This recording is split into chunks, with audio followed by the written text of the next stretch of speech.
अस्सलाम वालेकुम नाज़रीन। एक रिवायत में यूँ आया है कि एक बार हज़रत सुलेमान अलैहिस्सलाम अपने साथियों के हमरा बारिश की दुआ करने के लिए निकले तो आप अलैहिस्सलाम ने रास्ते में देखा कि एक चींटी अपनी एक टांग ऊपर उठाई हुई थी और बारिश की दुआ कर रही थी।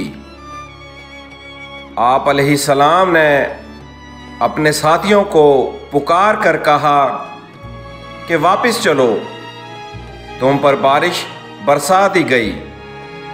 ये चींटी बारिश तलब कर रही है और इसकी दुआ कबूल कर ली गई है।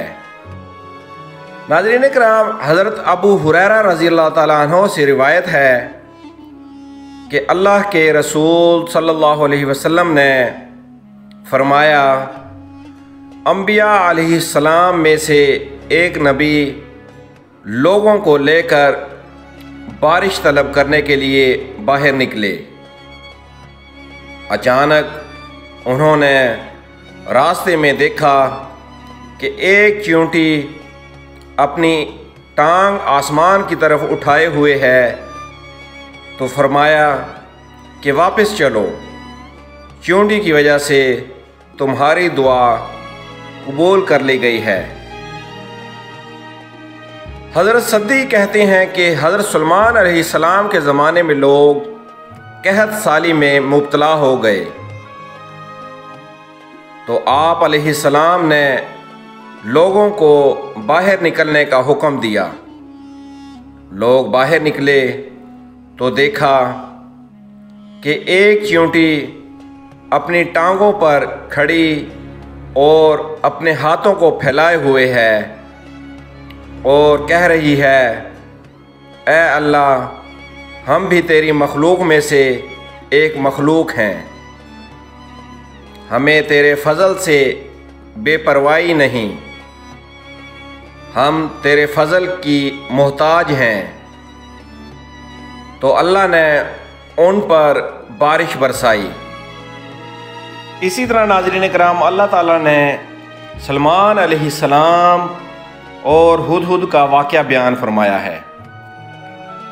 दरअसल मुख्तलिफ़ किस्म के परिंदे बारी बारी आप अलैहिस्सलाम के पेश किए जाते और आप अलैहिस्सलाम के हुक्म पर वो हर ड्यूटी सर अंजाम देते थे।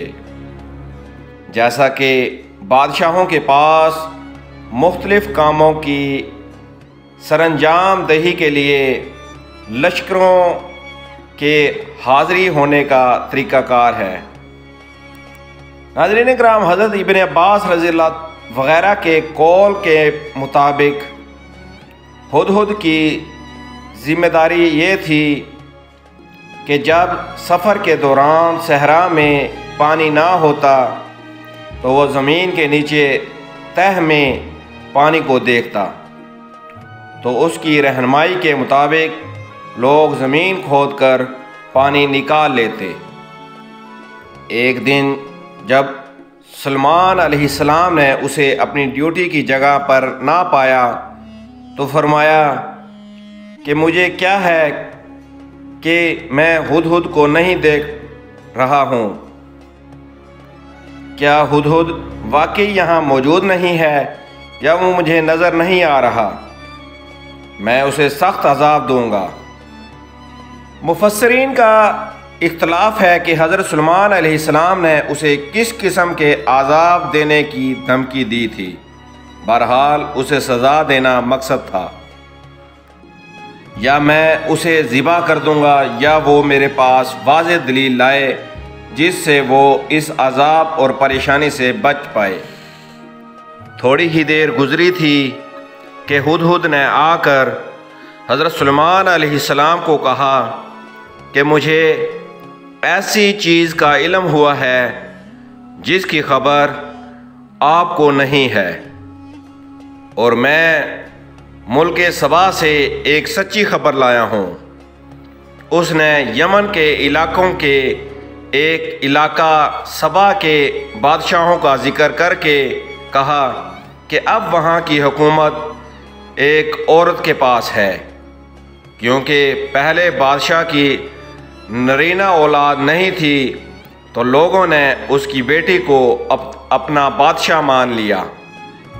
नाज़रीन इकराम, सल्बी ने बयान किया है कि सबा के बादशाह के बाद एक मर्द को ताज पहना दिया गया, जिससे इलाके में फसाद आम हो गया।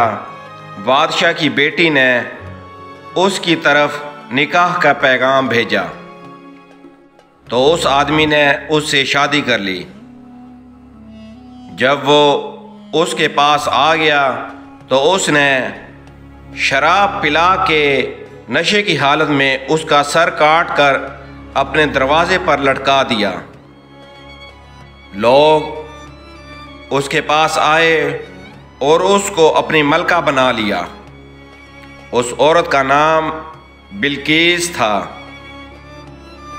उस औरत का बाप बड़े बादशाहों से एक बादशाह था।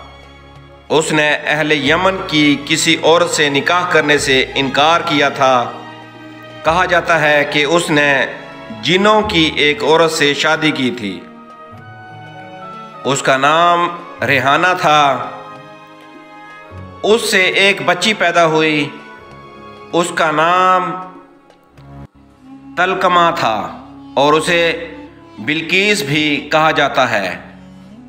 सही बुखारी में अबू बकर रज़ी अल्लाह अन्हो से मरवी है कि रसूल सल्लल्लाहु अलैहि वसल्लम को जब खबर मिली कि अहले फारिस ने कसरा की बेटी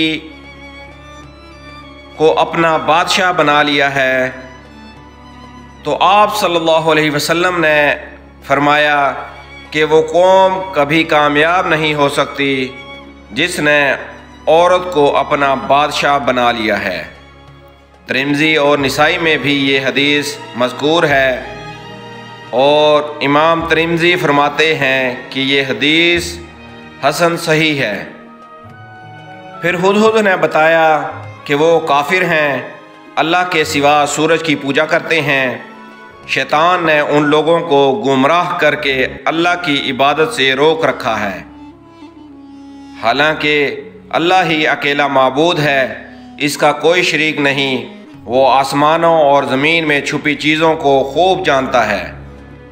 वो अज़मत वाले अर्श का मालिक है, यानी उसका अर्श बहुत अज़मत वाला है। किसी मखलूक के तख्त की उसके साथ कोई मुनासबत नहीं है। इंशाअल्लाह नाज़रीन इकराम, जल्द एक नई वीडियो के साथ आपकी खिदमत में दोबारा हाजिर होंगे। अल्लाह निगहबान।